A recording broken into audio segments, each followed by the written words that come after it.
हम लोग स्टार्ट कर रहे हैं फाइनेंशियल मैनेजमेंट का next topic which is receivable management, that is management of receivables. ठीक है, तो पहले इसे तो हम लोग बेसिक पूरा इसको समझ लेते हैं। एक बार आपका कॉन्सेप्ट क्लियर हो गया तो बहुत इजी टॉपिक है ये। देखो, मैनेजमेंट ऑफ रिसीवेबल, कैसे मैनेज करेंगे अपने रिसीवेबल को। रिसीवेबल्स क्या होते हैं? डेटर से रिसीवेबल करना होता है, और डेटर्स कब क्रिएट होता है? जब आप क्रेडिट सेल्स करोगे। तो भाई क्रेडिट सेल्स कर क्यों रहे हैं? What is the purpose of credit sales? To increase your.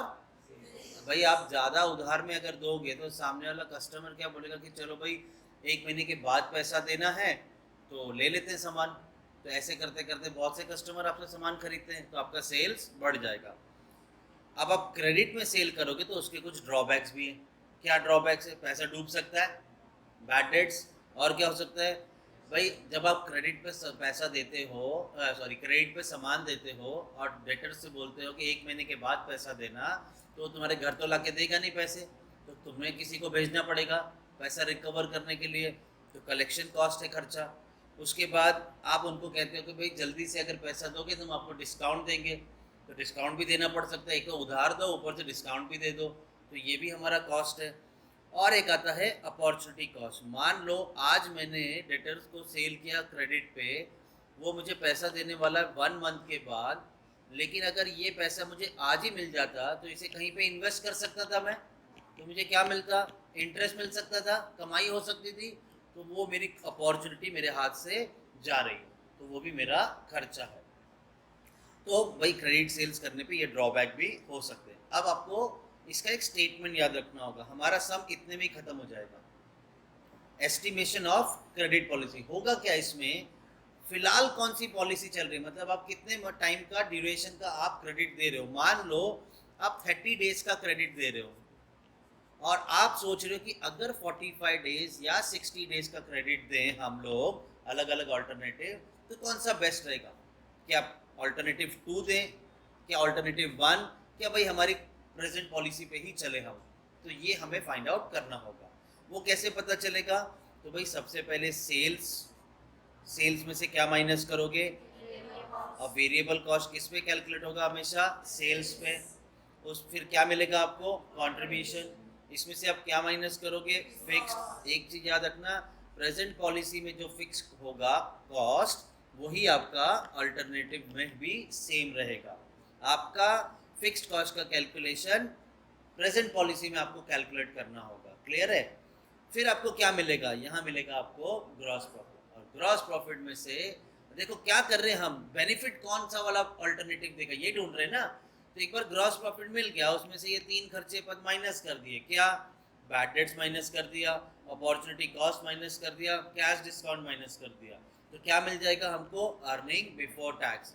Tax minus कर दो तो आपको मिल गया अर्निंग आफ्टर टैक्स। जिसकी अर्निंग सबसे ज़्यादा होगी वो अल्टरनेटिव हम सिलेक्ट कर लेंगे। समझा? इजी।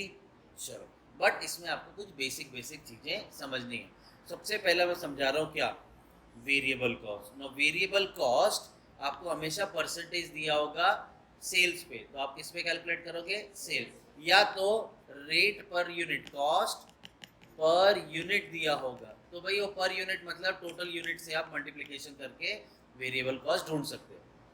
या तो आपको वेरिएबल कॉस्ट नहीं बोला होगा, आपको कंट्रीब्यूशन का परसेंटेज बोला होगा। मतलब सेल्स दे दिया है और सीधा कंट्रीब्यूशन मिल गया, तो दोनों का जो डिफरेंस होगा वो क्या होगा? हमारा वेरिएबल। इस तरह से भी वेरिएबल ढूंढ सकते हो।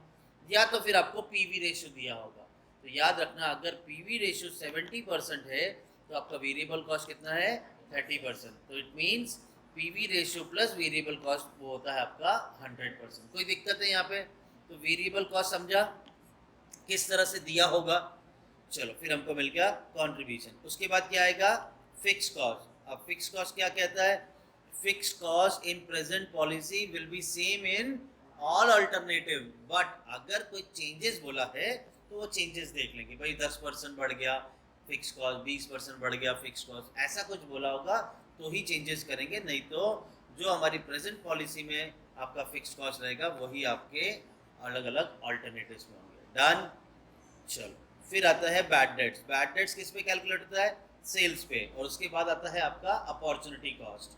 अब ये याद रखना, बैड डेट्स मतलब पैसा डूबा, कितना कितना कितना क्रेडिट सेल किया, क्या? अगर मुझे कुछ स्पेसिफाई नहीं किया है तो जो भी मेरा सेल होगा वो क्रेडिट सेल होगा। लेकिन अगर क्वेश्चन स्पेसिफाई करता है कि भाई 10 लाख का आपका सेल है, उसमें से सिर्फ 80% क्रेडिट सेल्स है, तो आपको 8 लाख लिखना होगा 10 लाख की जगह, समझा? और इसके ऊपर आप क्या कैलकुलेट करोगे? Bad debts.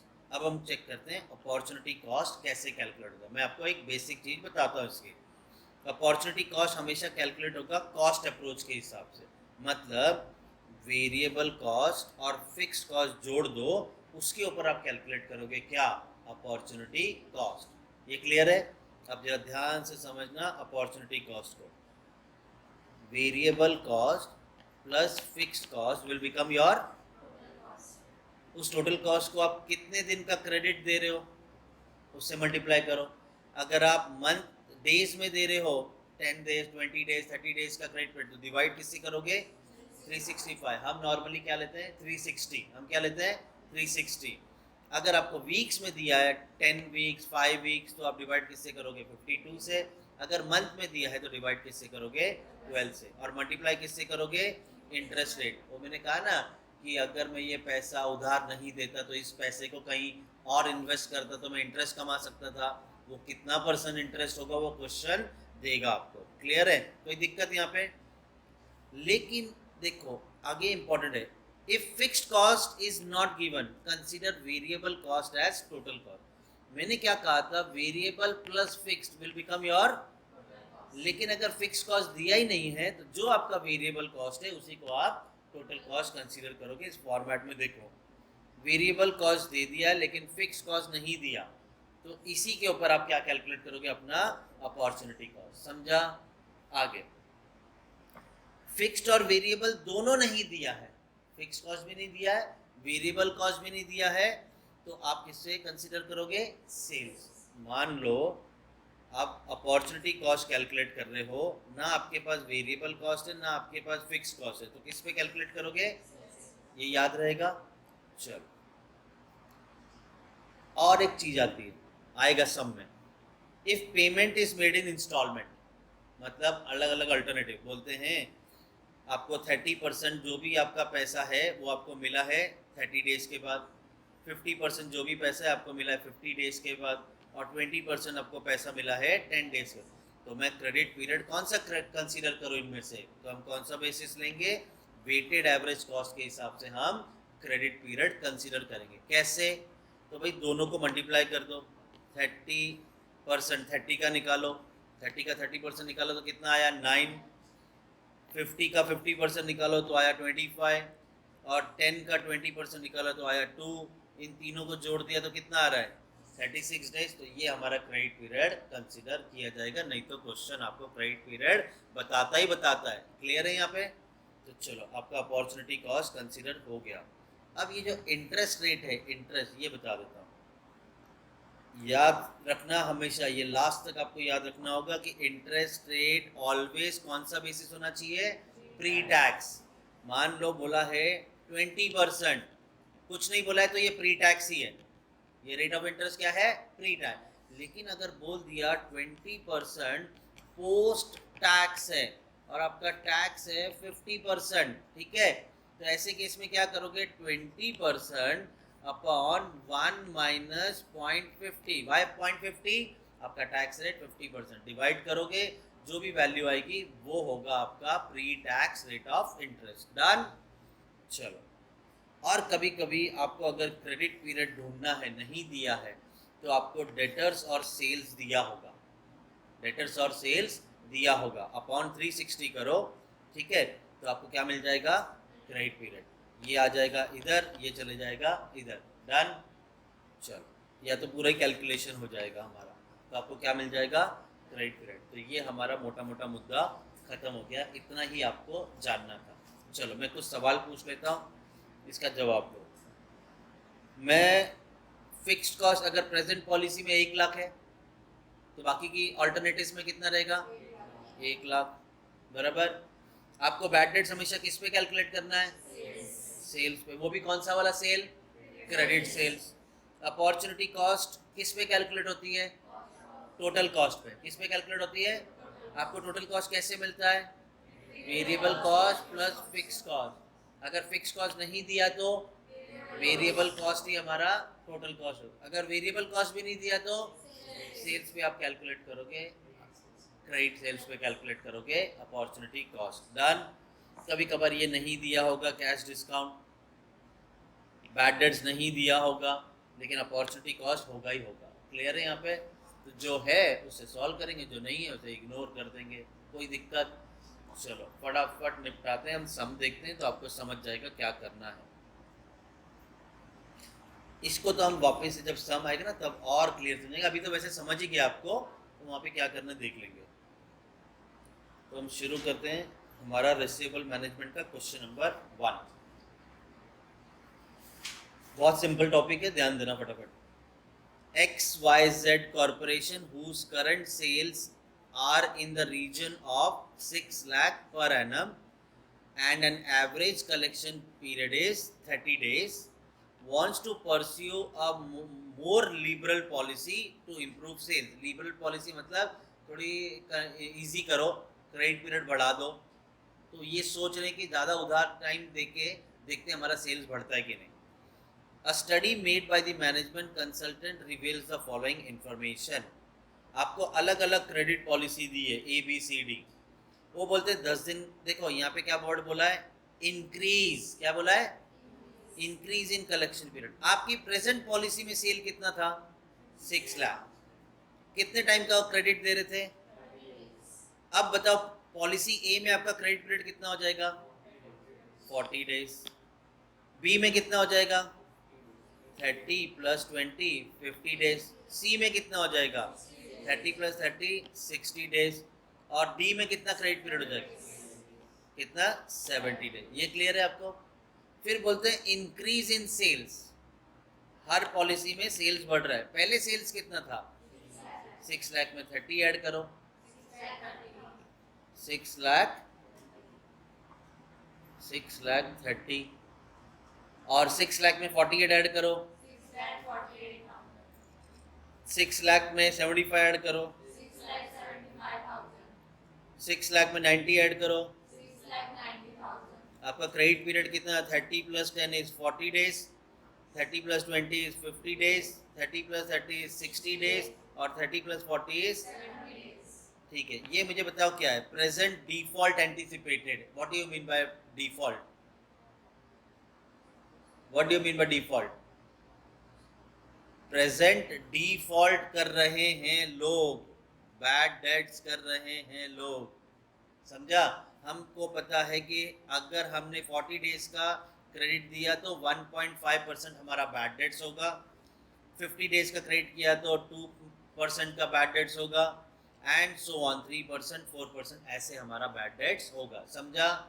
चलो आगे देखते हैं।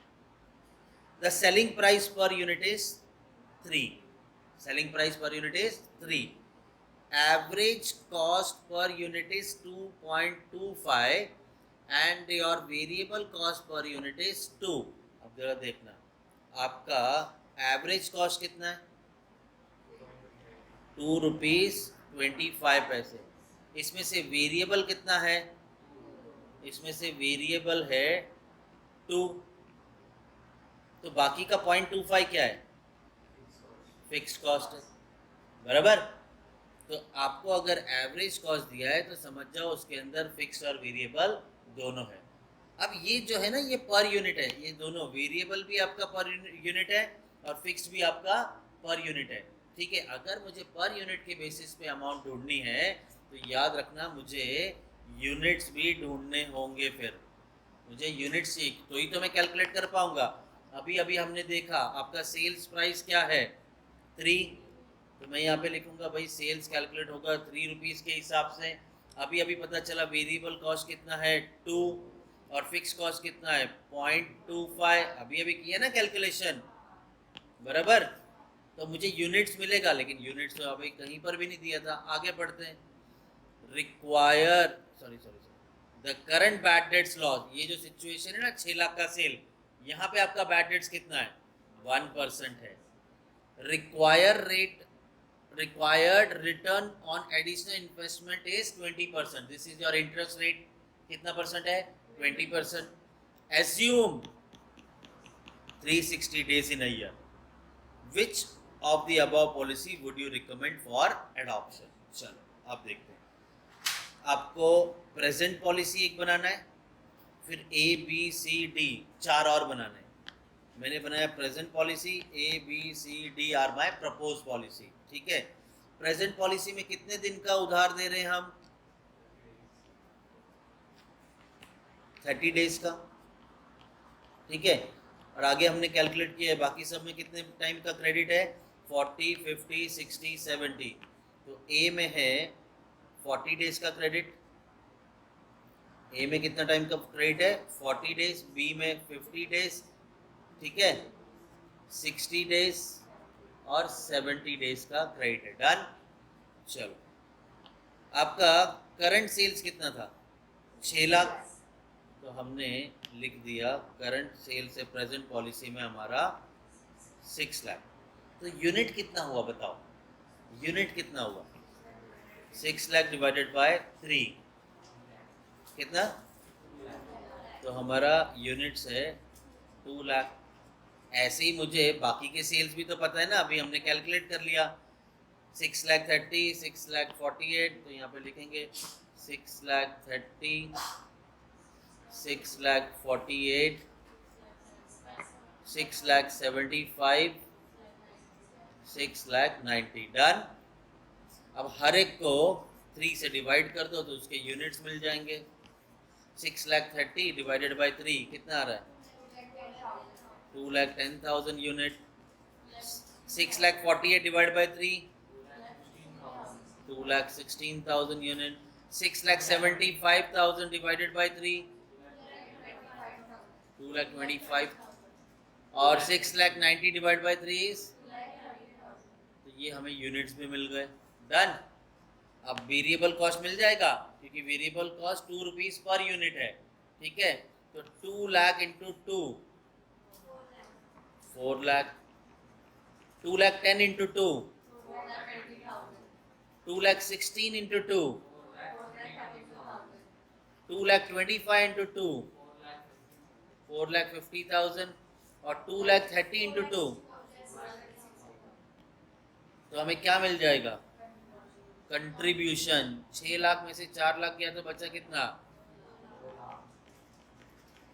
6 लाख 30 में से 4 लाख 20 गया तो 2 लाख 10. 648 में से 432 माइनस किया 2 लाख 16. और 6 लाख 75 में से 4 लाख 50 माइनस, और लास्ट का ये मिल गया हमको कंट्रीब्यूशन. अब सबसे इम्पोर्टेंट है फिक्स कॉस्ट कैलकुलेट करना. फिक्स कॉस्ट है 0.25 पर यूनिट. तो 2 लाख इंटू 0.25 कितना? 50,000. सेकंड वाले का बोलो. थर्ड वाले का बोलो. क्या किया हमने? जो प्रेजेंट पॉलिसी में फिक्स खर्चा है वही आगे प्रपोज पॉलिसी में भी रहेगा. समझा? कोई दिक्कत? चलो तो ग्रॉस प्रॉफिट ढूंढ के बता दो. 2 लाख में से 50,000 माइनस किया तो बचा 1,50,000, 1,60,000, 1,66,000, 1,75,000, 1,80,000. डन. तो यहाँ तक हमारा काम कंप्लीट हो गया. अब हम क्या कैलकुलेट करेंगे? बैड डेट्स और अपॉर्चुनिटी कॉस्ट. अच्छा बैड डेट्स बोला था पहले. तो करंट में कितना है? 1%. बाद में कितना है? 1.5, 2%, 3%, 4%. डन. ये सारे बैड डेट्स के परसेंटेज किस पे कैलकुलेट होंगे? सेल्स के ऊपर. अभी क्रेडिट सेल्स के बारे को स्पेसिफाई नहीं किया, तो जो हमारा सेल्स है वही क्रेडिट सेल्स है. तो आपका जो सेल्स है 6 लाख, इसके ऊपर करंट पॉलिसी में 1% है तो 6 लाख का 1%. सेकंड में ए में कितना बोला? 1.5%. तो आपका सेल्स है 6 लाख 30, उसका 1.5% 9, उसके बाद 2,16,000 पे 2% बोला बैड डेट्स, हाँ 12,960, ठीक है। तो चलो 2,25,000 पे अभी कितना परसेंट है, 3% और 4%, तो चलो 2,25,000 पे 3%, हाँ अरे यार इतना ऐसे क्यों बोलते हो तुम लोग, एक बार में परफेक्ट, इतना सिंपल सा कैलकुलेशन, 3% निकालना है, 6,750, ऐसा सीधा सीधा बोलो। अब 6,90,000 के ऊपर कितना परसेंट, 4%, 4% ही बोला था ना, तो क्या कर रहे हो, 6,90,000 इंटू 4%, 6,75,000 पे कितना परसेंट, 3%, 20,250, 27,000। चलो अब बचा क्या हमारा, अपॉर्चुनिटी कॉस्ट कैलकुलेट करना, और याद रखना अपॉर्चुनिटी कॉस्ट के लिए इन्होंने बोला है आपका रिक्वायर्ड रेट ऑफ रिटर्न कितना है, 20%। तो ध्यान देना भी कैसे कैलकुलेट करते हैं। पहले तो मुझे बताओ आपका अपॉर्चुनिटी कॉस्ट किस पे कैलकुलेट होगा, टोटल कॉस्ट पे, that is variable cost plus fix cost, ठीक है। टोटल कॉस्ट मिला बराबर, उसके ऊपर कितना परसेंट, 20%, क्योंकि आपका अपॉर्चुनिटी कॉस्ट कितना है, 20%। उसके बाद कितने डेज का क्रेडिट दे रहे हैं, 30 डेज का क्रेडिट दे रहे हैं अपॉन 360, तो क्या करेंगे, 4,50,000 इंटू 20% इंटू 30 डिवाइडेड बाई 360, तो आपका अपॉर्चुनिटी कॉस्ट है 7,500। सेकेंड में क्या करेंगे हम लोग, 4,20,000 प्लस 50 इसका 20% इंटू 40 अपॉन 360, तो 4,20,000 प्लस 50 इसका 20% इंटू 40 डिवाइड बाई 360 कितना, 10,444। चलो अब आगे 4,32,000 प्लस 50,000, ये आपका टोटल कॉस्ट, इसका 20% इंटू 50 डिवाइड बाई 360 कितना आ रहा है, 13,389, 13,389। चलो नेक्स्ट आपका कॉस्ट है variable cost, 4,50,000 plus 50,000 fixed cost into 20% into 60 divide by 360 comes to 16,667। Clear. Last आपका कॉस्ट आएगा 4,60,000 plus 50 into 20% into 70 divide by 360, 19,833, ठीक है। तो लो भाई अपॉर्चुनिटी कॉस्ट मिल गया। अब क्या ढूंढना है हमने, ईबीटी। तो 1,50,000 के ग्रॉस प्रॉफिट में से bad debts opportunity cost minus करो, 1,50,000 minus 6,000 minus 7,500, 136,500, 1 lakh. Next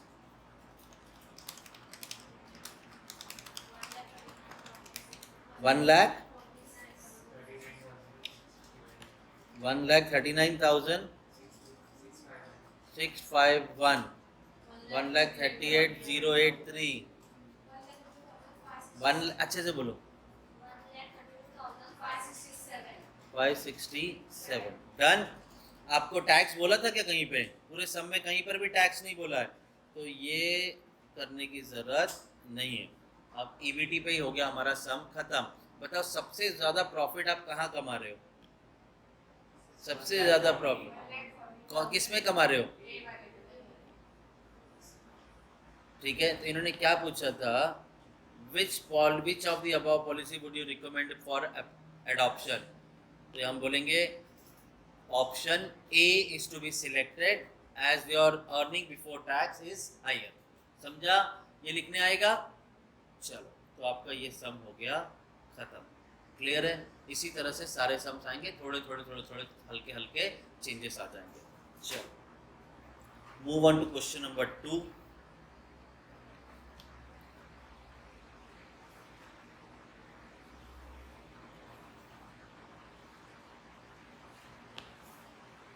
ABC Corporation is considering relaxing its present credit policy and is in the process of evaluating two proposed policy. बोलते हैं आपकी जो प्रेजेंट पॉलिसी है उसके against आप दो अलग अलग ऑप्शन लेके आए हो. Currently the firm has annual credit sales of 50 lakh on account and account turnover ratio is 4 times. Account turnover ratio, accounts receivable turnover ratio मतलब debtors turnover ratio. The current level of loss due to bad debts is 1,50,000. दे दिया bad debts 1,50,000. The firm is required to give a return 25% on the investment in the new account receivable. क्या ये 25% interest का rate है? उसके बाद कह रहे हैं the companies variable cost are 70% of selling price. आपके सेलिंग प्राइस का 70% आपका वेरिएबल आ जाएगा. Given the following information which is the better option. चलो पहला कैसे बनेगा हमारा प्रेजेंट पॉलिसी. प्रपोज पॉलिसी में दो अलग अलग ऑल्टरनेटिव्स दिए. आपका करंट सेल्स कितना है?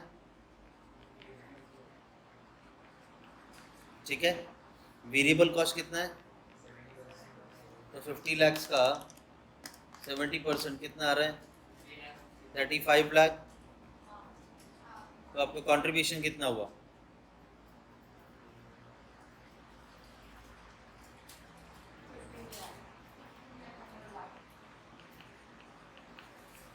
$15 लाख. ठीक है. उसके बाद फिक्स कॉस्ट तो दिया ही नहीं है, तो यही.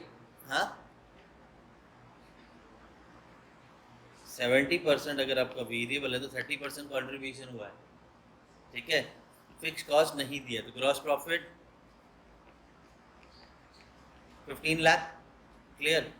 सेकंड केस में क्या बोल रहे हैं? सेकंड केस में बोल रहे हैं 60 लाख और ऑप्शन 2 में 67 लाख 50. तो 60 लाख और 67 लाख 50. चलो मुझे बताओ वेरिएबल कॉस्ट 70% निकालो 60 लाख का.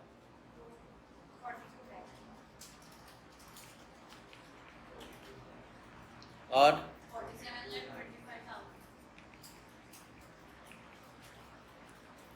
माइनस करो, इधर माइनस करो.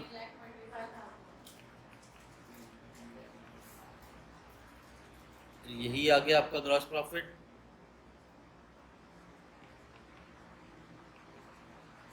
बैड डेट्स कितना बोला है? 1.5 लाख, 3 लाख, 4.5 लाख.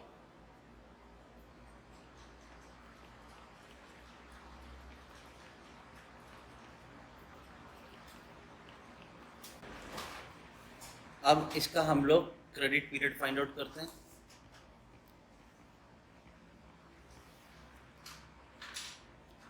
क्रेडिट पीरियड के लिए इन्होंने क्या बोला है? फर्स्ट केस में 4 टाइम्स. देखो क्या बोला है, 4 टाइम्स अ ईयर.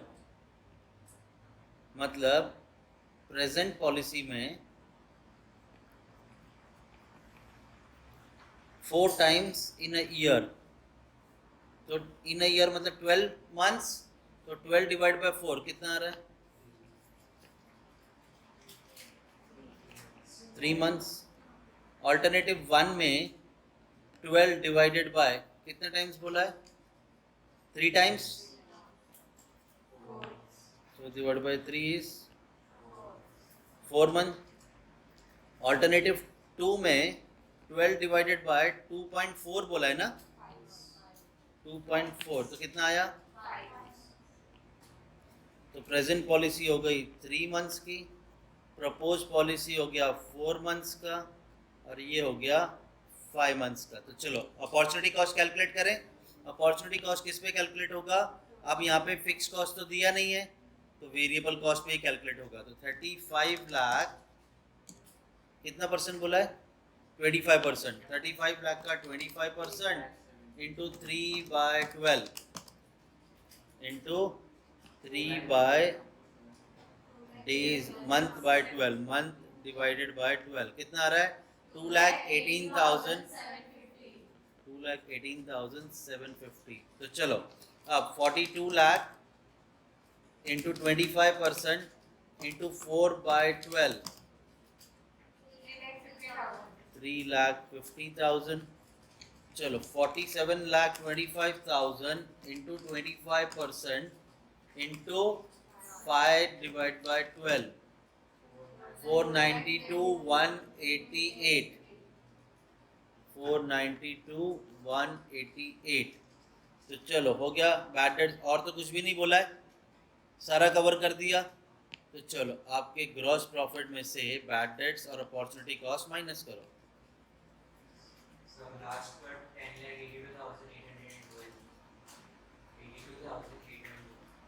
चलो बाकी बताओ। 1 लाख नहीं आएगा, 11,31,250 और टैक्स दिया नहीं है, तो यही आपका सम खत्म। सबसे ज़्यादा बेनिफिट कहाँ मिल रहा है, अर्निंग कहाँ पे हो रही है? 11,50,000। तो ये वाला ऑल्टरनेटिव हमें चूज करना है। डन। तो दो भाई, आप कितने महीने का? 3 महीने का क्रेडिट दे रहे थे, जाओ 4 महीने का उधार दे दो, फायदा ही होगा। डन। चलो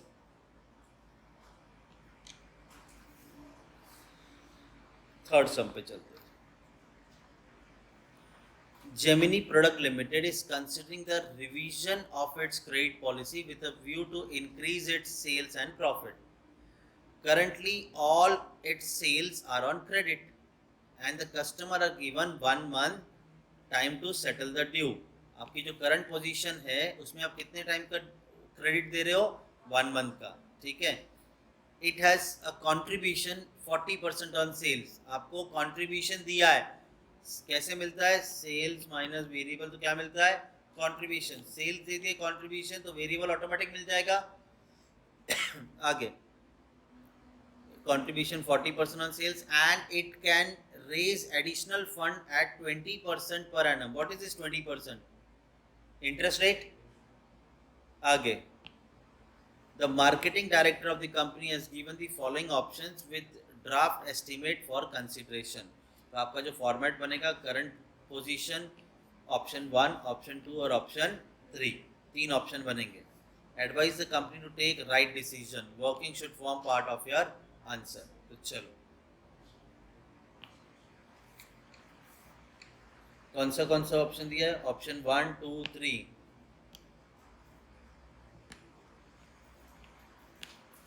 ऑप्शन 1, 2, 3। चलो अब मुझे बताओ पहले केस में 3। सबसे पहले आपको करंट पोजीशन में सेल्स कितना दिया है? 200, और बाकी केस में 210, 220, 250, 210, 220, 250। डन। इसके बाद क्रेडिट पीरियड 1, 1.5, 2, 3, 1, 1.5, 2 मंथ, 3 मंथ, ठीक है। उसके बाद बैड डेट्स का परसेंटेज किस पे कैलकुलेट होगा? सेल्स पे। सेल्स हमने लिख दिया ना सेल्स, तो इसके ऊपर बैड डेट्स कैलकुलेट कर लें। बैड डेट्स कैलकुलेट करना है 2%, पहले वाले केस में 2%, 200 का 2%, 4। सेकेंड केस में कितना बैड डेट्स? 2.5%, सेल्स पे निकालो, 210 पे 2.5%, 5 ऑल्टरनेटिव 2 में बोला है 3%, तो 220 का 3%। आप बोलो 220 इंटू कितना परसेंट बोला है? 3%, 6.6, 12.5। तो चलो भाई बैड डेट्स भी कर दिया। कॉस्ट ऑफ एडमिनिस्ट्रेशन दे दिया, एक नया खर्चा दे दिया। क्या दिया है? Cost of administration. तो जो भी खर्चा आएगा, ये जो उधार दिया है इसे एडमिनिस्ट्रेशन करने के लिए आपको खर्चा आ रहा है, कॉस्ट ऑफ एडमिनिस्ट्रेशन।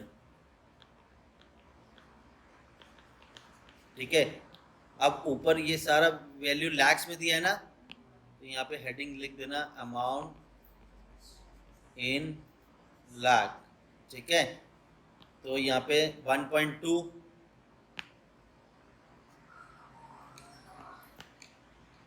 1.2, उसके बाद 1.3, उसके बाद 1.5, उसके बाद 3। डन। तो चलो ये भी कंप्लीट कर दिया। ऊपर एक लाइन बाकी था, आपका कंट्रीब्यूशन कितना है, तो 40% निकालो सेल्स का, इसका 40%, 80, 210 का 40%, 84, 88। चलो भाई, इन दोनों का difference is your variable cost, 120, हाँ 126, 132, 150। फिक्स कॉस्ट दिया नहीं है, तो यही आपका प्रॉफिट हो गया, ग्रॉस प्रॉफिट 8800। डन। चलो अब क्या निकालना है, अपॉर्चुनिटी कॉस्ट विच इज कितना परसेंट, 20%। तो चलो 20% किस पे निकालोगे, वेरिएबल कॉस्ट के ऊपर निकालोगे, कितना परसेंट, 20, और क्रेडिट कितना दिया उससे कैलकुलेशन। तो यहाँ पे क्या आ जाएगा, 120 into 25% into 1 month divided by 12 months, कितना आ रहा है? 120 इंटू 25% इंटू 1 डिवाइडेड बाय 12, 2.5 आ रहा है। तो अपॉर्चुनिटी कॉस्ट हो गया आपका 2.5। फिर उसके बाद 126 वेरिएबल कॉस्ट है, इंटू 25% इंटू 1.5 डिवाइडेड बाय 12, 3.94। उसके बाद 132 into 25% into 2 months divided by 12 months, 5.5। चलो अगला वेरिएबल कॉस्ट 150 इंटू 25%, 20% बोला कि 25 बोला है? नहीं 20 बोला, तो हमने 20 निकालना था, तो तुम राइट थी। लड़ा करो ना अगर मैं गलत लिख दिया तो चलो 2%। आपका variable cost 120 into 20% into 1 divide by 12, तो 2 आया। दूसरा 5 पॉइंट पक्का, 126 इंटू 20% इंटू 1.5 डिवाइड बाय 12, 3.15 आ रहा है ना। नेक्स्ट का 4.4 कैसे किया, 132 का 20% इंटू 2 बाई 12, लास्ट वाला वेरिएबल कॉस्ट 150, इसका 20% इंटू 3 बाई 12, 7.5। ठीक है, तो चलो ग्रॉस प्रॉफिट में से ये सारे खर्चे माइनस करो।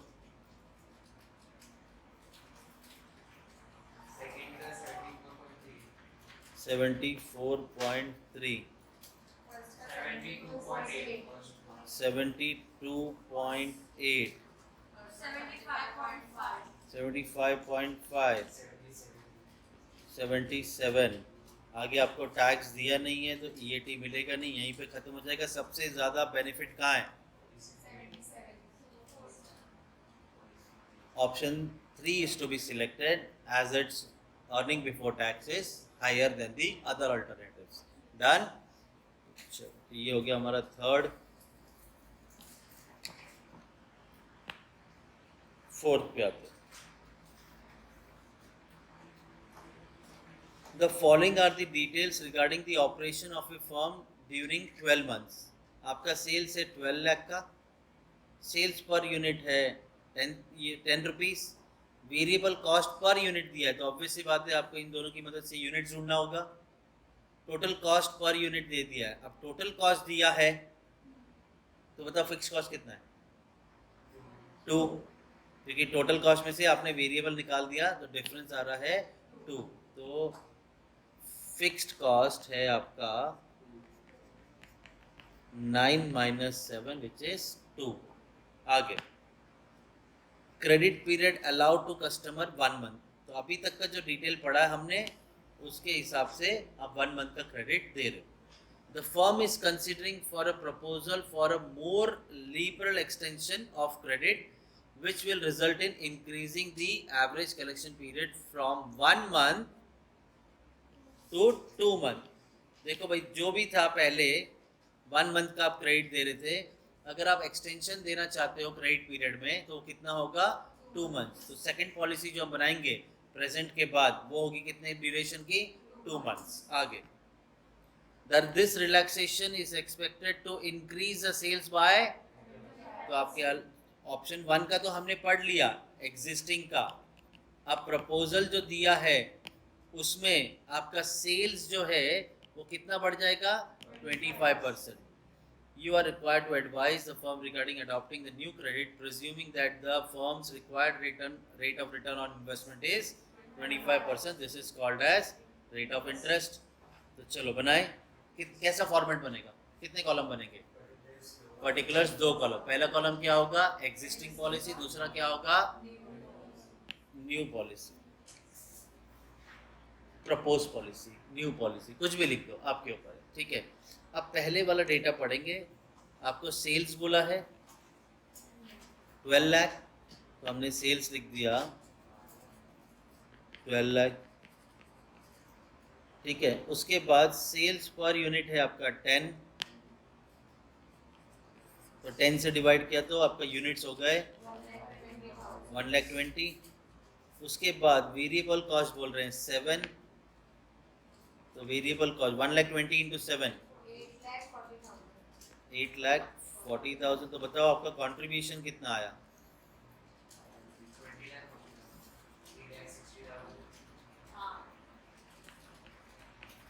ऐड किया ना तूने, 3,60,000।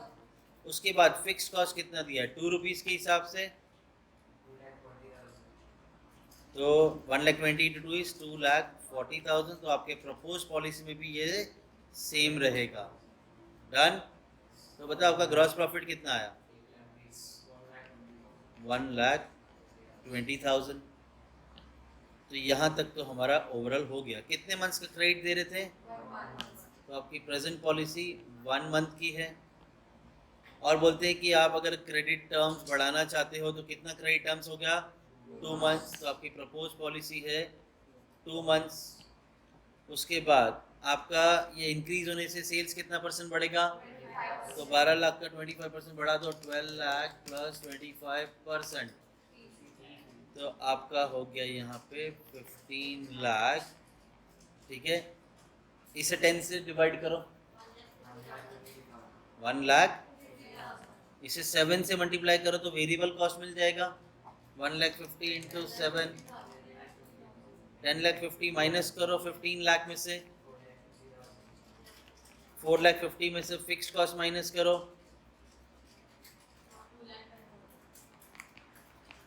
तो ये हो गया आपका ग्रॉस प्रॉफिट, ठीक है।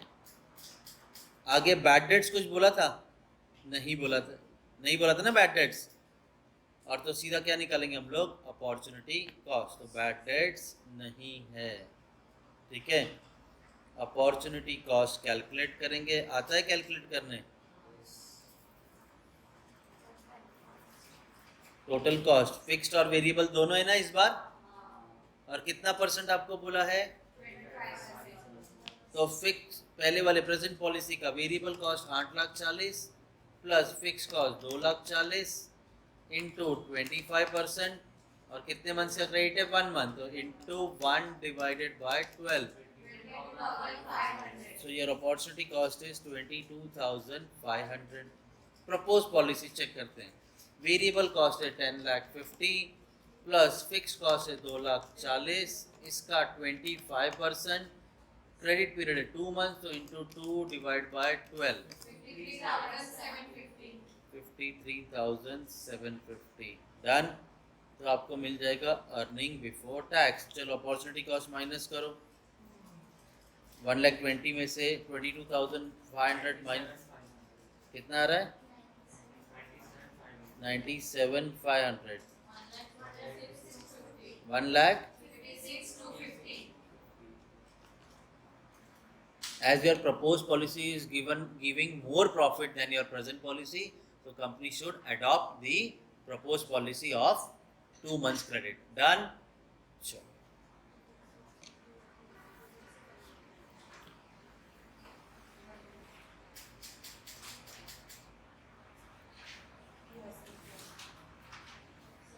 क्या कर रहे हो? फ्रेंडशिप डे बना रहे हो? हाँ. मदर्स डे बना कोई दिक्कत है इसमें अभी समझने में? कर लोगे सॉल्व? हाँ, चलो आगे चलते. क्वेश्चन नंबर 5 में, the firm is considering pushing up its sales by extending credit facility to the following categories of customer. अच्छा, ए बोल रहा है customer with 10% risk of non payment. क्या ये? क्या ये? डर के मत बोला करो. Bad debts. देखा, डर के नहीं बोले तो सही जवाब दिया. दूसरा वाला भी, लेकिन वहां पे कितना परसेंट बैड डेट्स है? रिस्क आपका 30%, तो बैड डेट्स आपका 30%. आगे, द इंक्रीमेंटल सेल्स, इंक्रीमेंटल मतलब सेल्स बढ़ेगा. The incremental sales expected in case of category A, जहाँ पे 10% का रिस्क है, वहाँ पे आपका सेल्स कितना बढ़ा रहे हो? 40,000. While in category B 50,000. Clear है? आपका सेल्स पहले समय किया था ना, एक्चुअल सेल्स के ऊपर जितना इंक्रीज हो रहा था बढ़ा के लिख दिया. आगे, the cost of production and selling cost are 60% of your sales, while your collection cost is 5% of sales in case of A and 10% sales in case of B. देखो, यहाँ पे आपको सेल्स के बारे बोला, यहाँ पे आपको खर्चा बोल दिया, that is a variable cost. ठीक है, लेकिन आगे बोलते हैं कि कलेक्शन कॉस्ट, मतलब जैसे कि आपके खर्चे थे ना, बैड डेट्स, अपॉर्चुनिटी कॉस्ट, ऐसे एक और खर्चा क्या आ गया है? Collection cost. कितना परसेंट है वो? 5% ए के केस में और 10% बी के केस में. You are required to advise the firm about extending the credit facility to each of the above category of the customer. Each of the above मतलब A और बी. तो हमारे 2 क्राइटेरिया बनेंगे. अब मुझे बताओ, आपका एक्चुअल सेल्स कितना बढ़ेगा? 40 और 50,000 से बढ़ेगा. एक्चुअल सेल्स कितना है? नहीं है ही नहीं. आपको सेल्स दिया नहीं, तो यहाँ पे एक्स मेथड कुछ नहीं यूज करेंगे. तो हम क्या करेंगे, यहाँ पे हम बनाएंगे ए और बी, बराबर, ए और बी. जब आपके पास सेल्स एक्चुअल दिया नहीं तो बढ़ाओगे किस पे? तो हम ये मान के चल लेंगे 40,000 और 50,000. समझा? जब बोला ही नहीं है तो हमने ये वाला इंक्रीमेंटल सेल्स को ही हमने सेल्स कंसीडर कर लिया. कॉस्ट कितना आपका? चलो कॉस्ट निकालो. वेरिएबल कॉस्ट 60% इसका, एंड तो आपका कंट्रीब्यूशन कितना मिला? डन. चलो, उसके बाद आपको सीधा कलेक्शन कॉस्ट पे लेके आ गए. इसका मतलब फिक्स कॉस्ट नहीं है, तो ग्रॉस प्रॉफिट कितना आया? 16,000, 20,000. बैड डेट्स नहीं बोला ना? अच्छा, बैड डेट्स दिया है. 10% निकालो सेल्स पे. यहाँ पे बैड डेट्स 10% बैड डेट्स है. 10% बैड डेट्स कितना है? 4,000. और यहाँ पे कितना सेकंड केस में बैड डेट? 30%. 30% बैड डेट्स, तो 50,000 पे 30% 15,000. अपॉर्चुनिटी कॉस्ट के लिए कोई परसेंटेज दिया है? नहीं दिया है. तो आपको क्या दे दिया? Collection cost. तो हम क्या क्या यहाँ पे अपॉर्चुनिटी कॉस्ट हटा के क्या लिखेंगे?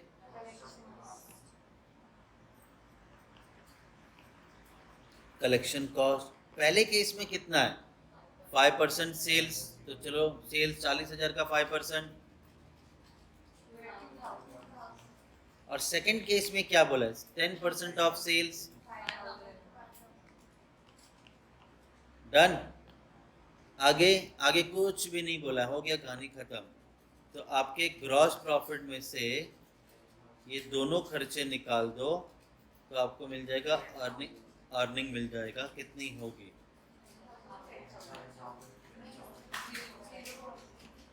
16,000 माइनस 4,000 माइनस 2,000 इज योर 10,000। और ये तो भैया जो 10% बैड डेट्स की आप बात कर रहे हो ना, जहाँ पर रिस्क है, वही पॉलिसी आप अडॉप्ट कर लो। समझा?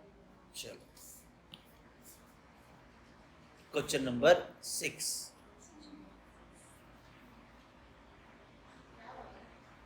क्या हुआ? भूख लग गया इतना जल्दी? क्या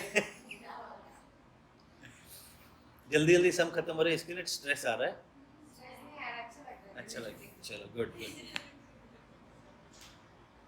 अब ये क्वेश्चन में रीड करते वक्त थोड़ा सा ध्यान देना है इंग्लिश पे, ठीक है?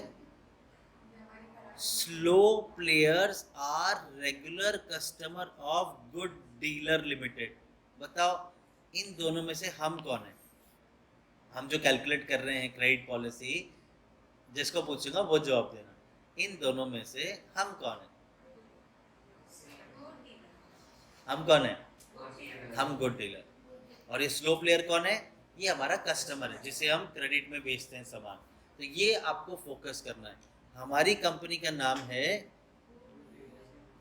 Calcutta, good dealers limited Calcutta, and have approached the seller of extending of credit facility for enabling them to purchase goods from good dealer limited। हम सोच रहे हैं कि हम उनको कुछ अच्छे से क्रेडिट फैसिलिटी दें ताकि ये स्लो प्लेयर हमसे सामान खरीदें। On the analysis of past performance and on the basis of the information supplied, the following pattern schedule emerge in regards to slow player। बोलते एट द एंड ऑफ 30 दिन के बाद आपको 15% बिल का पैसा मिलता है, 60 दिन पे आपको 34% मिलता है, 90 डेज में आपको 30% मिलता है, और 100 डेज लगता है आपको 20% पैसा मिलने में। याद आया कुछ? याद आया कुछ? तो आपको इनसे मल्टीप्लाई करना होगा, ठीक है? लास्ट में क्या बोला? नॉन रिकवरी म्हणजे जीनियस। तो चलो करो 30 का 15%, 30 इंटू 15% कितना आया? 4.5 डेज। 60 का 34% 20.4 डेज। 90 का 30% 27 डेज। 100 का 20%, इन चारों का टोटल 71.9 डेज। ये इतने का हम क्रेडिट पीरियड देंगे। समझा कि नहीं समझा? तो ये आपको मैंने बताया था कि अगर आपको ऐसा दिया तो वेटेड एवरेज के हिसाब से कैलकुलेट करना होगा। आगे, slow player wants to enter into firm commitment for purchase of goods of 15 lakh in 2012। ये 15 लाख क्या है? जिसे पता है हाथ ऊपर करो। ये 15 लाख क्या है? बोलो। Very good. परचेज वर्ड दिया, लेकिन परचेज कौन कर रहा है? Slow player. ये तो हमारा कस्टमर है, तो हम क्या कर रहे हैं? तो 15 लाख का हमारा सेल है 2012 में। Deliveries to be made in equal quantities of the first day of each quarter of the calendar. हर क्वार्टर के पहले दिन पे हम आपको इंस्टॉलमेंट में गुड्स भेजेंगे। आप 15 लाख का हम आपको सेल कर रहे हैं, बट आपको हर क्वार्टरली आपको सामान भेजते रहेंगे। The price per unit of the commodity is 150 on which a profit of 5 per unit is expected to be made। आप 15 लाख का सेल कर रहे हो, लेकिन सेल कितने में कर रहे हो? 150 में। तो आपको यूनिट्स मिल जाएगा, और वो यूनिट्स को 5 पर यूनिट से मल्टीप्लाई करोगे तो प्रॉफिट मिल जाएगा। It is anticipated by the good dealer limited that taking up to this contract would mean a extra recurring expenditure of 5,000 per annum. मतलब हमारा एक खर्चा और बढ़ गया। if the opportunity cost of fund in the hands of the good dealer is 24%, लो भाई rate of interest दे दिया. Would you would you as the finance manager of the seller recommend the grant of credit to slow players? Would your answer working should form part of your answer. अच्छा, आपको as a finance manager बन के बताना है कि भैया ये credit इनको देना है या नहीं देना है. ठीक है, एक ही कंडीशन है, एक ही कंडीशन है. तो चलो, सेल कितने का बोला था? हमने पढ़ा था 15 लाख. और कितने में सेल कर रहे हो? 150. याद है? सेल कर रहे हो 15 लाख का और कमोडिटी बेच कितने रहे हो? 150 में. तो यूनिट्स कितने आए? 15 lakh divided by 150, 10,000 units. Done. फिर उसके बाद क्या बोला है? विच अ profit of 5 per unit is expected. तो सीधा ग्रॉस प्रॉफिट दे दिया 5. तो 10,000 इंटू 5 इज, ठीक है. चलो, उसके बाद ये आपका क्रेडिट पीरियड है ना, यहाँ तो 71.9 डेज क्रेडिट, ये हमारी अमाउंट है, बराबर. चलो, तो आगे 5,000 का एक्स्ट्रा खर्चा आ रहा है. क्लियर है? ये क्या है हमारा? It would take contract would mean extra expenditure. Less cost कितना हमारा? 5,000. ठीक है, साल भर का बोला है वो, साल भर का बोला है, तो एक ही बार ले लिया. आगे अपॉर्चुनिटी कॉस्ट कैलकुलेट करेंगे 24%. अपॉर्चुनिटी कॉस्ट कितना है? 24%. किस पे कैलकुलेट करेंगे? देखो, मैंने क्या कहा था, फिक्स्ड और वेरिएबल के ऊपर आप अपॉर्चुनिटी कॉस्ट कैलकुलेट करोगे. फिक्स्ड नहीं दिया तो वेरिएबल पे कैलकुलेट करोगे. फिक्स्ड और वेरिएबल दोनों नहीं दिया तो सेल्स पे कैलकुलेट करोगे. तो 15 lakh into 24% into 71.9 divided by 360. क्या किया हमने? 15 lakh into 24% into 71.9 divided by 360. कितना आ रहा है?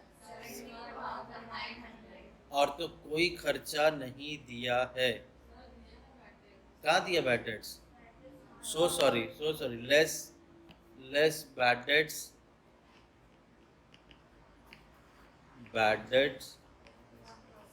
1%. किसका? सेल्स का. तो चलो कैलकुलेट करो. 15 लाख का 1%. अब मुझे प्रॉफिट में से माइनस कर दो ये तीनों खर्चे.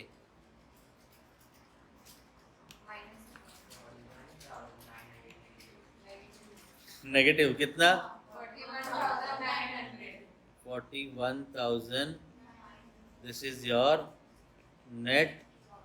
तो बताओ भैया, स्लो क्या था वो? स्लो प्लेयर को सामान देना है कि नहीं देना है? तो इसके साथ कोई एग्रीमेंट में, कॉन्ट्रैक्ट में उतरो नहीं, क्योंकि आपका बेनिफिट लॉस में हो रहा है. तो लॉस में तो हम काम करेंगे नहीं, तो इसे क्रेडिट देंगे नहीं. चलो, अरे खत्म. चलो 7. हाँ, ऊपर नीचे चलता है. हाँ, वो अपनी मर्जी है ना, कोई रोकेगा तुम्हें? हाँ, कोई रोकेगा? अब कुछ नया, फिर नया. हाँ, सब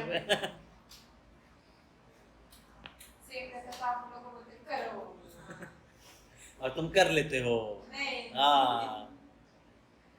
चलो, question 7. Trinath Traders Limited currently sells on terms of net 30 days. फिलहाल ये क्या मतलब? फिलहाल हम 30 डेज का क्रेडिट दे रहे हैं. All the sales are on credit basis and average collection period is 35 days. Currently it sells 5 lakh unit at an average price of 50 per unit. आपका वेरिएबल कॉस्ट का रेशियो है 75% and bad debts to sales ratio is 3%. In order to expand the sales, the management of the company is considering changing the credit terms from net 30 days, जो आप 30 days का credit दे रहे थे, वहाँ से change करके क्या बोल रहे हैं 2/10 net 30. Now what is 2/10 net 2/10 net 30? मतलब अगर आप, वैसे तो हम 30 दिन का उधार दे ही रहे हैं, अगर आप 10 दिन में पैसा देते हो तो हम आपको 2% का डिस्काउंट देंगे. समझा? इसको लिख के बताता हूँ मैं. 2/10 नेट 30 इसका मतलब नॉर्मल क्रेडिट कितना दे रहे हैं 30 डेज का, लेकिन पेमेंट किया अगर हमें विद इन 10 डेज तो आपको 2% का डिस्काउंट देंगे. तो ये हो गया हमारा कैश डिस्काउंट. ये क्या हो गया हमारा कैश डिस्काउंट. याद आया? हमने पहले स्टार्ट में जो फॉर्मेट सिखाया था उसमें कैश डिस्काउंट भी था. अभी तक आया नहीं, अब आ गया. ठीक है, चलो आगे बढ़े. नेक्स्ट क्या बोला इन्होंने, due to the change in the policy sales are expected to go up by 10% और बैड डेट्स का लॉस ऑन एडिशनल सेल, बहुत इंपॉर्टेंट लाइन बोला है, बैड डेट्स का लॉस किस पे होगा एडिशनल सेल्स पे. कितना परसेंट? आपका सेल्स कितना बढ़ रहा है 10, तो जो बढ़ा होगा उस पे आपको कितना परसेंट निकालना है 5%. और आगे बोला है and bad debts loss on existing sales will remain unchanged. अच्छा, जो आपका बाकी करेगा वो तो सेम बैड डेट्स लेगा 3%. बैड डेट्स आपको कितना था, तो वो कितना ही रहेगा अभी भी 3%. बस जो बढ़ा हुआ वैल्यू है उस पर आपको 5% निकालना है. दोनों जोड़ के बैड डेट्स लिखना. डन. आगे 40% of the customer are expected to avail the discount and pay on 10th day. हम बोल रहे थे ना, अगर आप 10 दिन में पे करते तो 2% का डिस्काउंट देंगे. सबने एक्सेप्ट किया क्या ऑफर? नहीं. कितनों ने एक्सेप्ट किया? तो जब मैं ये कैलकुलेट करूंगा तो मैं तो कैश डिस्काउंट कैलकुलेट करूंगा. पहले मेरा जो सेल्स होगा उस सेल्स का मैं 40% निकालूंगा और उस पर 2% मेरा डिस्काउंट आएगा. The average collection period from new policy is expected to be 34 days. 30. तो आपकी जो प्रपोज पॉलिसी है वहां पे क्रेडिट पीरियड आप कितना दे रहे हो ऑन एन एवरेज 34 डेज. आगे the company required return 20% on investment in receivable. मतलब ये क्या हो गया interest rate. You are required to find out the impact of the change in the credit policy of the profit of the company, ignore taxes. चलो format में कितने columns बनेंगे particulars के बाद? 2. Present policy, propose policy. चलो एक एक करके देखते हैं क्या करना है. 30 डेज का क्रेडिट दे रहे हैं.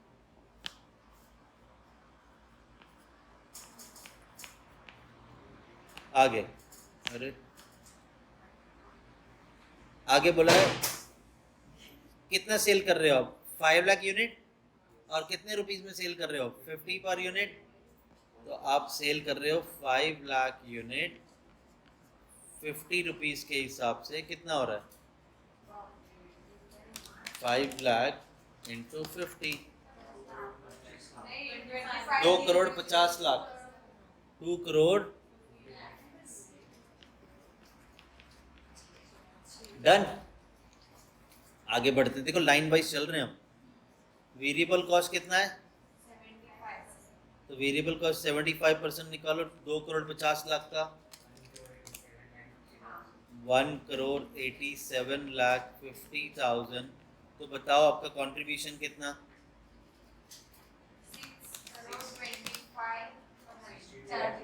62,50,000.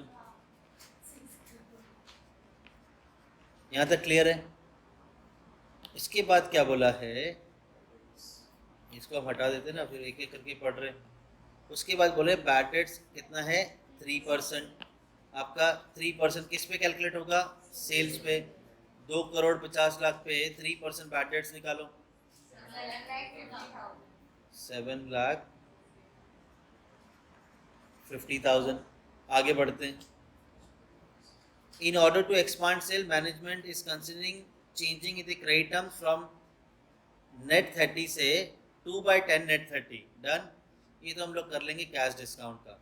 Due to change in policy sales are expected to go up by 10%। तो भाई 2,50,00,000 प्लस 25 नहीं प्लस 10% ना, प्लस 10% 2,75,00,000। तो आपका सेल अब हो जाएगा 2 करोड़ और इसका 75% इज माई वेरिएबल कॉस्ट।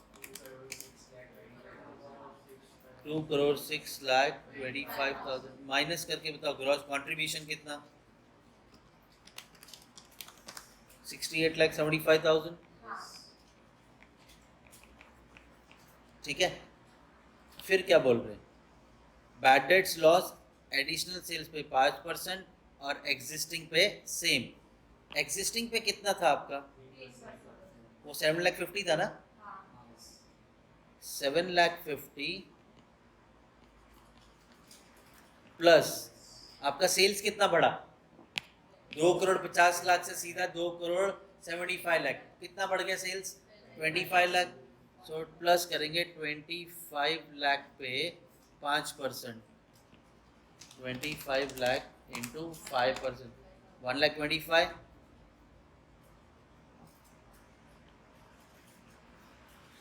तो 7,50,000 प्लस 1,25,000 कितना होता है? 8,75,000। This is your bad debts. 8,75,000। समझा? अभी क्लियर है? नहीं समझा? वापस बताता हूँ। इन्होंने क्या बोला था कि जो आपका एडिशनल सेल्स होगा उस पर 5%, 2,50,00,000 2,75,00,000। डिफरेंस कितना है? इंक्रीज इन सेल्स कैसे मिला? 2,75,00,000। अब आपका सेल्स बढ़ गया है, इतना हो गया, जबकि 2,50,00,000 था। तो आपका सेल्स कितने से बढ़ा? 25,00,000 से आपका सेल बढ़ गया। ठीक है। तो वो कहते हैं जो भी आपका एडिशनल सेल हुआ है, जो कि अभी कैलकुलेट किया 25 लाख, उस पर 5% कैलकुलेट करना। तो मैंने 25 लाख पे 5% कैलकुलेट किया, तो मेरा बैड डेट्स आ रहा है 1,25,000। और बोलते हैं bad debts loss existing cells.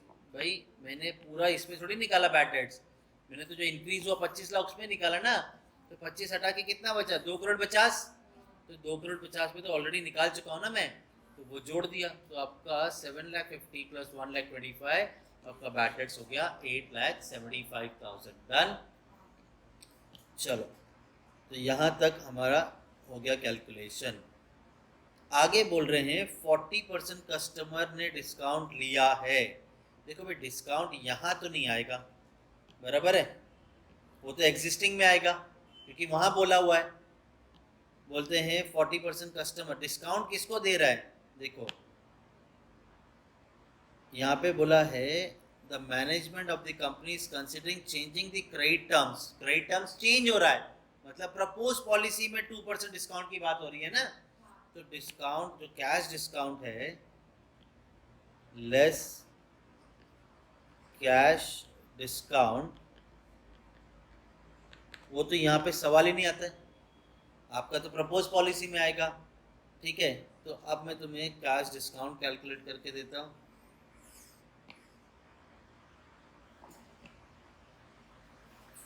आपका सेल्स कितना है? कैश डिस्काउंट, ठीक है, 40% जो सेल है, 40% जो सेल है उनको मैं 2% का डिस्काउंट दूंगा। ठीक है। तो 40% किसका? 2,75,00,000 का जो भी आएगा उसे मैं 2% का डिस्काउंट दूंगा।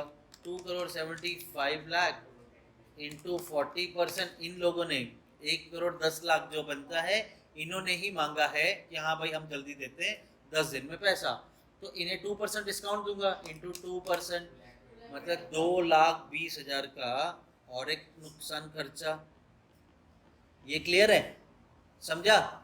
चलो, तो हमने 40% कस्टमर को जो डिस्काउंट देना वो भी कैलकुलेट कर दिया, और एवरेज क्रेडिट पीरियड यहाँ पे एक्सपेक्ट कर रहे हैं 34 डेज। कितना एक्सपेक्ट कर रहे हैं? तो बचा क्या अभी कैलकुलेट करना? अपॉर्चुनिटी कॉस्ट, क्योंकि अपॉर्चुनिटी कॉस्ट कितना परसेंट बोला है? किस पे कैलकुलेट होगा? वेरिएबल कॉस्ट पे। तो वेरिएबल कॉस्ट डालो कैलकुलेटर में, 1,87,50,000। ठीक है, इसके ऊपर कितना परसेंट बोला है? 20%। चलो निकालो इसका 20%। अब 30 divide by 360 into 30 divide by 360, 3, तो ये आपका आ गया 3,12,000। इसी तरह से हम प्रपोज पॉलिसी भी कैलकुलेट करेंगे, वो कलेक्शन पीरियड है। ठीक है, अब यहाँ पे कैलकुलेट करते हैं। आपका वेरिएबल कॉस्ट 2,06,25,000, इस पे कितना परसेंट बोला है? 20% निकालो, into 20% into 34 days divide by 360 days, 3,89,583। Done. Ignore taxes बोला है। तो अब आपको देखो, फिक्स कॉस्ट तो है ही नहीं है, तो ध्यान दो, ऐसा भी कर सकते हैं, ध्यान दो, फिक्स कॉस्ट नहीं है ना, ये क्यों लिखना? कंट्रीब्यूशन ही हमारा ग्रॉस प्रॉफिट है, कंट्रीब्यूशन ही हमारा ग्रॉस प्रॉफिट है। तो चलो, ग्रॉस प्रॉफिट में से दोनों खर्चे माइनस करो, उस तरफ तीनों खर्चे माइनस होंगे। 53 लाख, हाँ 417। पहले का कैलकुलेट करो, 51 लाख। कौन सा वाला ऑप्शन सिलेक्ट करेंगे भैया? वो जो नया वाला सिस्टम लाए हैं जिसमें नेट 2% कैश डिस्काउंट दे रहे हैं, तो ये वाला ऑप्शन आप सिलेक्ट कर लो। समझा?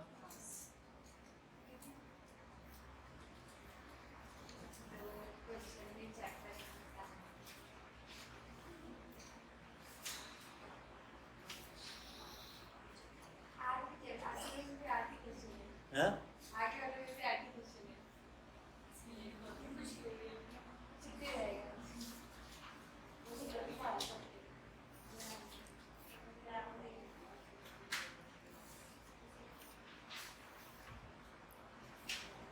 शुरू करें। ये वाला सब होने के बाद, लोगों सब होने के बाद खाना।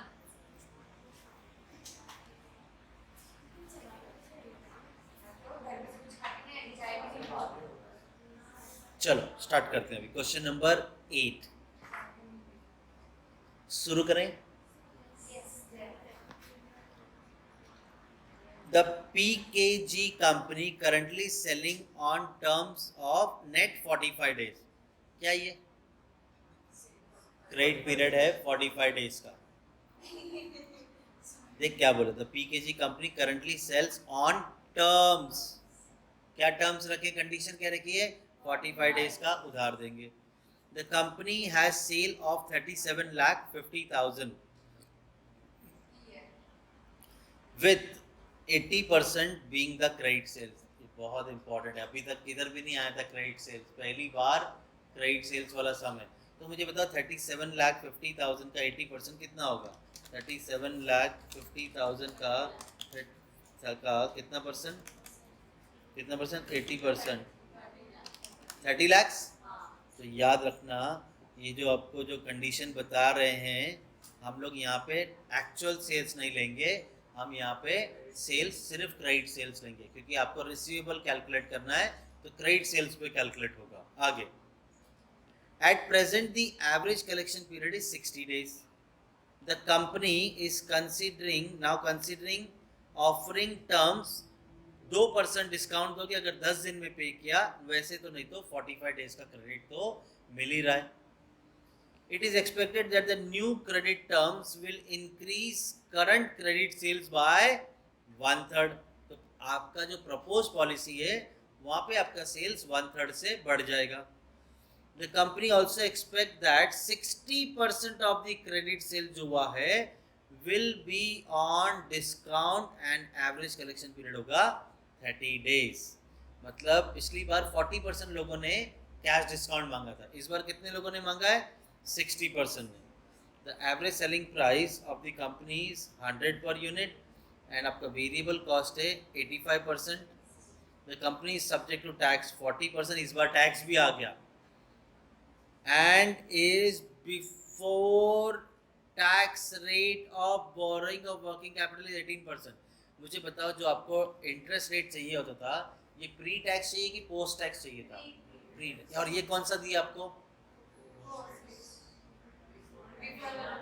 हाँ, तो प्री टैक्स ही दिया तो 18% ही लेंगे हम लोग. नहीं तो आप लोग अरे कुछ तो बोल दिया, इसको करो 18% अपॉन 1 माइनस टैक्स, सत्यानाश हो जाएगा. प्री पोस्ट आपको बोला था प्री लेना, और अगर कुछ नहीं बोला तो प्री टैक्स ही है. लेकिन अभी यहाँ पे तो बोल रहे ना, अगर यहाँ पे पोस्ट टैक्स आफ्टर टैक्स बोला होता तो हमें उसको चेंज करके प्री टैक्स में कन्वर्ट करना होता. Should the company change it credit terms to 2/10 net 45 days? चेक कर लेंगे. Support your answer by calculating the expected change in the net profit. Assume 360 days in a year. चल, एक बनेगा करंट पॉलिसी, एक बनेगा प्रपोज पॉलिसी.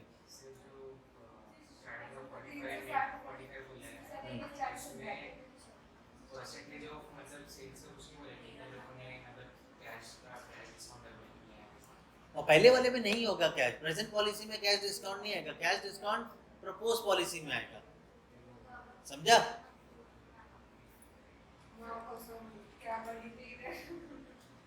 पूरे साल में 13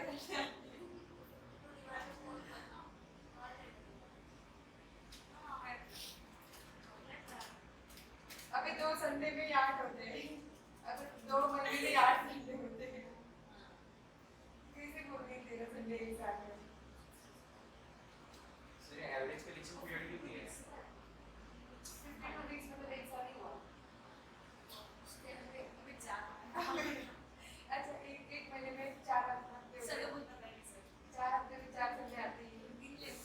नालायक है. ऊपर करती हूँ.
मैंने याद मिला, मेरे खुद ने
में दाल बाटी नहीं होता। दाल बाटी दाल बाटी चलो कलेक्शन पीरियड ही लेना, वो एक हो गया, चेंज कराऊंगा। चलो फिर स्टार्ट, दो ही क्वेश्चन है।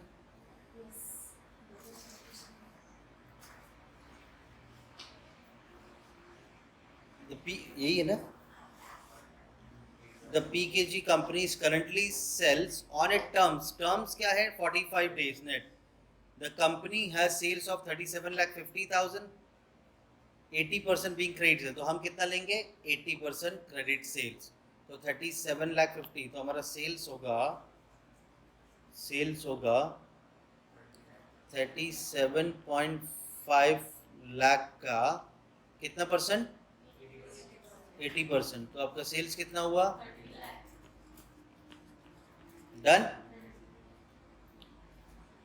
At present the average collection period कितना है, तो हमारा प्रेजेंट पॉलिसी में कलेक्शन पीरियड कितना है 60 days. The company is now considering कि भाई 2/10 का हम आपको नेट 45 डेज का उधार देंगे, ये हमारा ऑप्शन उनको ऑफर किया गया है जिसमें 2% डिस्काउंट है। It is expected that the new credit terms will increase the sales by 1/3. तो 30 लाख आपका सेल्स है, इसमें 1/3 बढ़ेगा, इसका 1/3 कितना हुआ 10 लाख, तो 10 लाख बढ़ गया तो कितना हो गया, तो आपका सेल्स हो गया 40 लाख। फिर आपको बोला है the company also expect 60% of the credit sales will be on discount and average collection period आपका है 30 डेज। तो आपका जो प्रपोज पॉलिसी है वो कितने डेज का है 30 डेज, ठीक है। और ये जो डिस्काउंट की बात हम कर रहे हैं 2% की, ये कितने लोग एक्सपेक्ट कर रहे हैं ऑफ क्रेडिट सेल्स बोला है, तो यहाँ पर कैश डिस्काउंट भी आ जाएगा,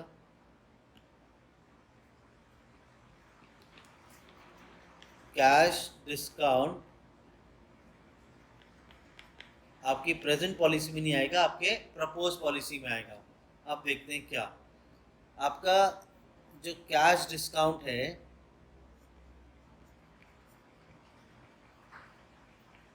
क्या कहा गया उस पर, कैश डिस्काउंट पे 60% क्रेडिट सेल ने एक्सेप्ट किया है। आपका क्रेडिट सेल्स कितना है 40 लाख, इसका जो 60% निकलेगा उसको हम 2% का डिस्काउंट देंगे, 40 लाख इंटू 60% उसका 2% 48,000, तो आपका कैश डिस्काउंट आया 48,000 डन।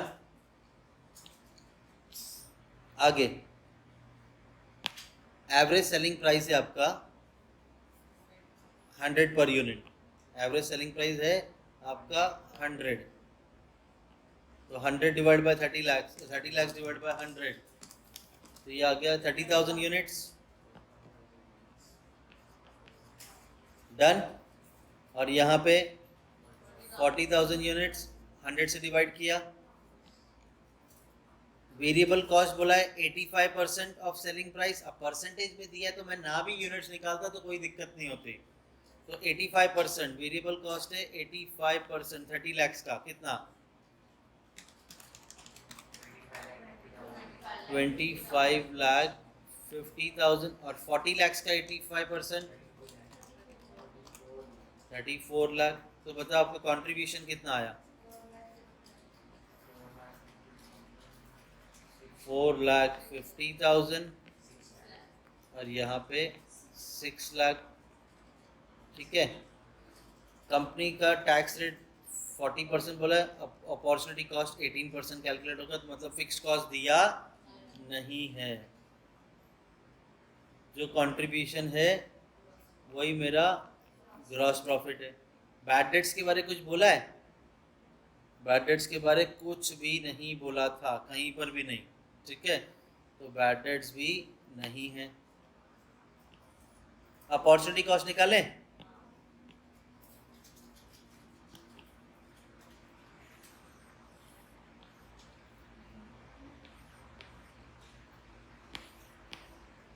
%18 बोला है ना अपॉर्चुनिटी कॉस्ट, इसमें निकालेंगे वेरिएबल कॉस्ट पे, तो आपका वेरिएबल कॉस्ट है 25,50,000, ठीक है। इसमें कितना परसेंट, 18%। कितने डेज का क्रेडिट है, 60 डेज, इंटू 60 डिवाइड बाई 360,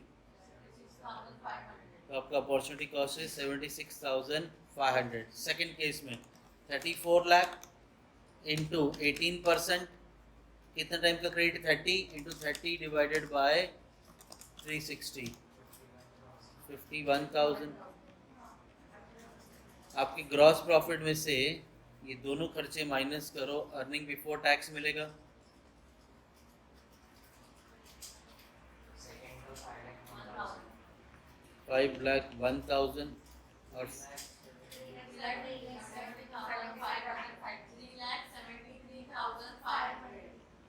अब आपको टैक्स भी बोला है 40%, तो इसका 40% निकालो।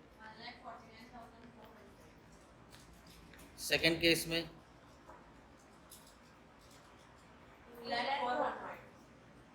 2,04,000 माइनस करके EAT बताओ, 2,24,100, 3 लाख। तो भाई आपकी जो प्रपोज पॉलिसी आप जो सोच रहे हो उसमें आपको बेनिफिट ज़्यादा हो रहा है, तो आपको यही ऑप्शन नया वाला सिलेक्ट करना होगा। डन, समझा? चलो अब मैं आपको एक लास्ट कॉन्सेप्ट बता रहा हूँ फैक्टरिंग का। लास्ट कॉन्सेप्ट क्या है, factoring. Now what is factoring? देखो मेरी कंपनी है, ठीक है, हमारी एक कंपनी है, हम सेल कर रहे हैं कस्टमर को, ठीक है। ये मुझे बोलता है कि भाई मैं दूंगा आपको पैसा 1 मंथ के बाद, लेकिन मुझे पैसे की ज़रूरत आज ही है, मुझे पैसे की ज़रूरत आज ही। तो ये जो मेरा रिसीवेबल जो मैंने पैसा लेना है, ये मैं बेच दूंगा किसको, फैक्टर को। मैं किसको बेचूंगा, फैक्टर। मान लो मैंने तुम सबको सेल किया है, कितने का 5 लाख, कितने का सेल किया है।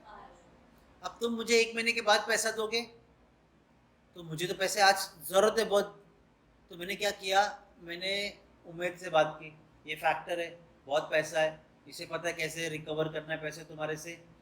तो मैंने बोला कि मैं तुम्हें बेच देता हूँ, तो बोलता ठीक है, लेकिन ये कहता है कि अगर मैं आपको 5 लाख रुपए इकट्ठा करके दूंगा आपका, तो मैं 1 महीने के बाद जो ये पैसा रिकवर करने वाला, इसके अगेंस्ट ये मुझे पैसा आज ही दे देगा, क्योंकि मुझे तो आज पैसे की ज़रूरत है ना।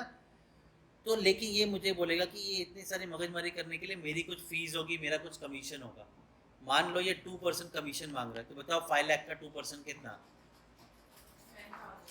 10,000, ठीक है। लेकिन ये मुझे पूरा 5 लाख नहीं देगा, बोला पूरा पैसा नहीं मिला तो मैं रिजर्व में रखता हूँ, बाद में दे दूंगा आपको पैसा, अभी फिलहाल रिजर्व में रखता हूँ। तो 5 लाख का ये 10% रिजर्व में रख रहा है, मतलब 50,000। 5 लाख में से 10,000 गया, 50,000 गया, बचा कितना, 4,40,000। ये मुझे देने वाला है, लेकिन 1 महीना पहले दे रहा है ना मुझे, तो 1 महीने का इंटरेस्ट भी मांगेगा मुझसे। तो किस पे इंटरेस्ट कैलकुलेट होगा, ये जो अमाउंट बनी ना, इसकी फीस और रिजर्व निकाल के ये पैसा मुझे देने वाला है, इस पे ये इंटरेस्ट भी काट लेगा। मान लो इंटरेस्ट है 10%, तो 4,40,000 का 10% 44,000, ये 10% पर एनम है, 10% पर एनम। लेकिन कितने मंथ में इसको पैसा मिलने वाला है, 1 मंथ। तो आपको 4,40,000 का 10% निकालना है, इंटू 1/12, इंटू 1/12। बोलो बोलो जो आ रहा है, 3,300, ठीक है। जरा 4,40,000 में से 3,367 निकाल दो,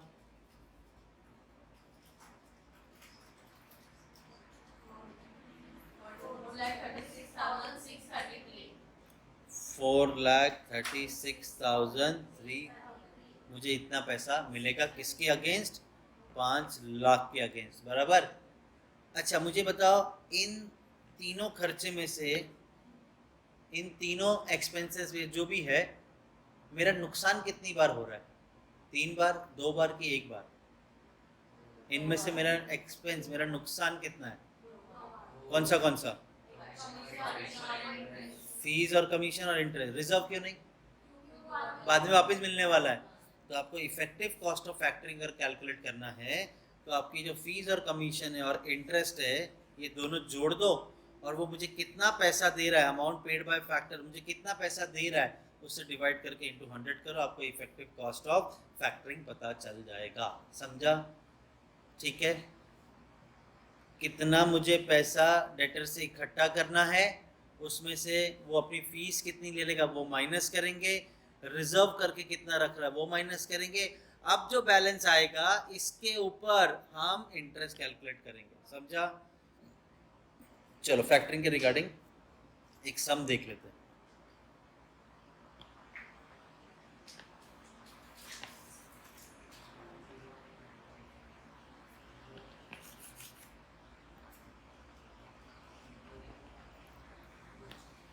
चलो सॉल्यूशन 9 ध्यान दो।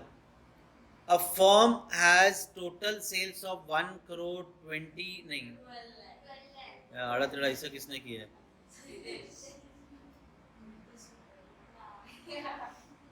हद है ये, 1 0 ज्यादा लग रहा है मुझे, 1,20,000 ही रहेगा। ठीक है, कॉमा तो बराबर था ना। तो चलो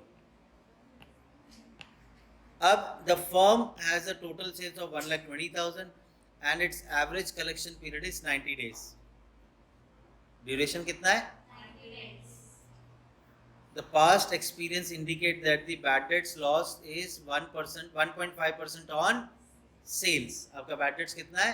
1.5%।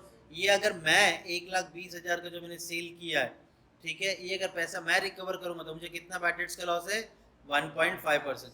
The expenditure incurred by the firm in administering receivable collection efforts are 50,000। अगर मैं ये पैसा इकट्ठा कर रहा हूँ तो मुझे 2-4 बंदे रखने पड़ेंगे, तो उसका खर्चा कितना आ रहा है? 50,000। आगे, a factor is prepared to buy the firm's receivable by charging 2%। Commission कितना परसेंट ले रहा है वो? 2%। ठीक है, आगे, the factor will pay advance on receivable to the firm at a interest rate of 16%। Interest कितना चार्ज कर रहा है? 16% पर एनम। और लास्ट में कह रहे हैं आफ्टर विद होल्डिंग 10% रिजर्व। कितना होल्ड करके दे रहा है पैसा मुझे? 10% होल्ड करके दे रहा है पैसा। ठीक है, आगे पूछा है calculate effective cost of factoring of the firm assuming 360 days in a year. ये कितने दिन की उधारी थी? 90 डेज। कितने डेज का है? 90 days. और कितना पैसा रिसीवेबल करना था? 1,20,000। इस पे अगर ये मुझे रिकवर करके देगा तो 2% कमीशन लेगा। 1,20,000 का 2%। उसके बाद रिजर्व कर रहा है 10%, मतलब 12,000। 1,20,000 का 10% इस 12,000। बताओ कितनी अमाउंट बनी? 1,20,000 माइनस 2,400 माइनस 12,000, 1,05,000, 1,05,600। डन। अब 1,05,000 ये मुझे दे रहा है पैसे, ठीक है, लेकिन ये इस पे इंटरेस्ट भी काट लेगा। Into 16% into 90/360 into 16% into 90 divide by 360। 4224 इतना पैसा काट के देगा। तो बताओ अमाउंट पेड बाय फैक्टर कितना? 1,01,376। 1,01,000। डन। तो मेरा इफेक्टिव कॉस्ट अगर कैलकुलेट करना है तो फीस और कमीशन कितनी दी है? 2,400। इंटरेस्ट कितना दिया है? 4,224। और अमाउंट पेड बाय फैक्टर कितना था? 1,01,376 इंटू 100 कितना आ रहा है? 6.543. 6.53। तो मेरा पैसा लेने पे जो खर्चा हो रहा है वो 6.53% है। ठीक है, तो यहाँ पर हुआ हमारा रिसीवेबल खत्म।